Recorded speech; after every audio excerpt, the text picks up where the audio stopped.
had to do that all the time.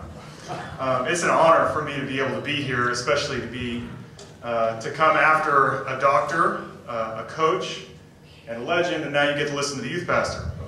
So congratulations to you. I'm really grateful for Coach Lund and his influence on me, and also for the words that he just said. One of the many things that comes to mind, and I wish that I had time to tell you more stories, but I will tell you one.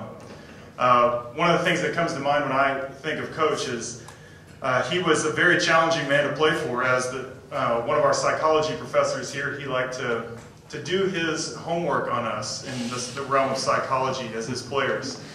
And I remember one day in my maybe my sophomore year of high school, our then very lumpy practice field that we had to use. We were doing a passing drill, and just as I was about to make contact with the ball, Coach was walking the other direction away from where I was standing to go view some other players who were doing a different drill. And just as I was about to strike the ball, it hit one of the many lumps that were in the ground. And the ball flew up and hit a different part of my leg and made a beeline for the back of Coach's head as he was walking the other direction. As it was making that beeline, he was starting to turn to observe what was happening in our direction, wearing the pristine, expensive sunglasses our team had bought him as a gift at the end of the previous season. As he turned, the ball struck him in the side of the head and shattered those sunglasses. Everything stopped at that point in time. And we all wondered what was going to happen. And I think in perhaps his most righteous anger moment, Coach walked the other direction a long time. I think he probably returned 2 or 3 days later after a good conversation with God about what to do with his players. But in a moment like that, it instilled something in me that there are a lot of times when things hit you sideways and you don't exactly know what to do. And sometimes the best thing to do is to just take a long walk with God. And since then, in the previous 10 years, there have been a lot of times when I've taken a long walk with God. When something has hit me sideways, a few things have broken, and I'm not really sure what to do. And so, Coach, I thank you for your influence on me, even in those short, sometimes humorous moments.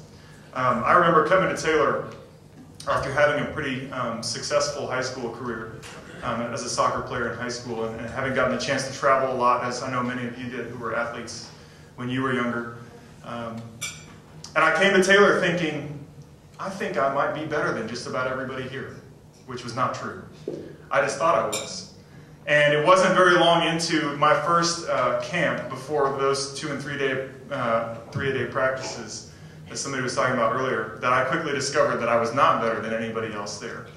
And Coach, in his wisdom, I remember at one point, told several of the upperclassmen, I will not call any fouls that you commit on Stu Davis. So do whatever you need to in order to strengthen him up. And so over the course of the next 2 weeks, I got beat up black and blue because the whistle just somehow magically disappeared whenever I had the ball or whenever I was in the area.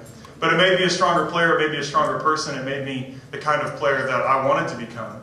But it was not without my teammates, and it was not without my coaches who were watching over and who were taking care of me, even though they were trying to beat me up as best they could. But Taylor Athletics honestly didn't instill much in me, but it forged a lot.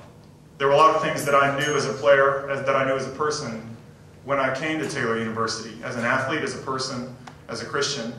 But many of those things were kind of cold forged in steel, so to speak, during my time here.